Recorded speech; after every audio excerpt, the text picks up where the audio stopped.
Hey, brothers and sisters, you ever lose someone close to you and you hear this voice either from someone or from yourself saying, don't melt down. They would want you to be strong. Well, I've got a different take for you to consider.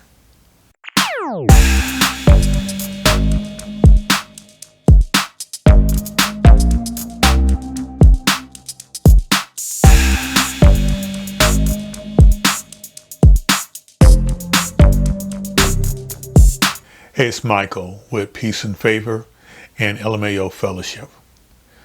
Recently had a friend of mine who had to deal with the loss of someone that was close to them. And they stated that I know that they'll want me to be strong. I truly believe that if someone is close to you, then no, you shouldn't have to be strong. If you lose someone close to you, that is a reason to mourn. It's a reason to grieve. And depending on how close to you, it'll say the depth of that loss that you're going to feel. And being strong does not mean that you don't weep, that you don't hurt. It simply means that you're going to get through it, that you're not going to give up, that you're not going to just give in to grief and wallow in it, but that you're going to go through that process and move on and live, because what your loved one wants more than anything else is for you to live and to thrive.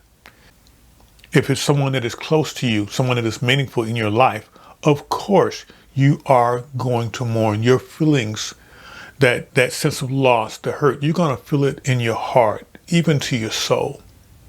It would be unnatural for you not to hurt. It's like, just use myself, if I'm speaking from the beyond, it's like, I want you to cry your ass off, okay? Just melt down, knees giving out, you collapse on the bed, on the floor, or whatever, all right? And go ahead and get that loss, because if we were that close, then we're gonna have already, while I was there, cried together. We're gonna already have sat together and mourned together and hurt together. And so it just makes sense that when that person is gone, you're going to still share that time with them. Even though they're not there in the body, you're going to go through that loss process with them and because of them. And so when you're losing someone that's close to you, go ahead and cry. I'm all about take some time. Like literally set aside some time. And it's like, I'm just getting away. It may be just, I'm going to my room tonight. I'm going to go to my car. I'm going to the beach or whatever it is. And I'm going to have some me being sad time, me grieving time, me reflection time about that person that has passed on. And to me, it is a celebration. It's a gift. It's a natural response to that loss. And so when you are going through it, don't feel bad for feeling bad. If that person was that close to you, of course you're gonna feel horrible. All right? Go ahead, cry, get all snotted up and everything and funky, and get to the point where you can't breathe. Okay? You may pass out, but you'll get back up. Okay? And the thing is, that relationship warrants that. It's worth that. That person meant something to you and means something to you. It's going to mean something to you going through that, but emotionally, you got to process these things, and you got to process that pain that you have, that loss, and because your life is not going to be the same. And it is a true loss. It's not like a stranger where their passing doesn't really directly impact you, but this is someone that was close to you, someone you interacted with on a regular or frequent basis, or you've had some really special times together where they left a footprint in your life. They left a stamp on your heart.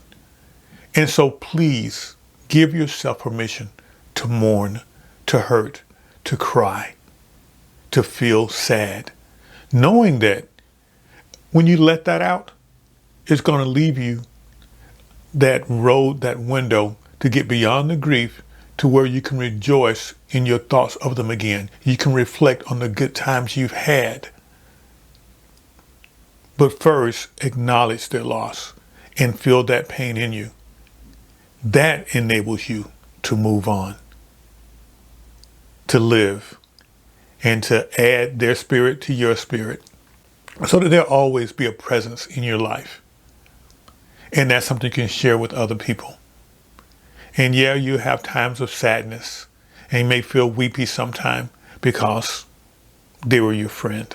They were someone that's close to you. They were a loved one, maybe even a lover. But that relationship deserves to have heartfelt feelings. Part of that process is experiencing that loss so that you can move on. So being strong means going through that whole grieving process, not holding those feelings in or blocking them off so you don't feel it, but actually going through it. And when I say go through it, you don't stop at the grieving process. You continue on to becoming something better, something different because of that person's presence in your life. And their loss is simply another step in your walk towards becoming who you are. Again, you may want to have this time all by yourself in your room. Maybe get with some friends and share and talk about things who had a common relationship with them.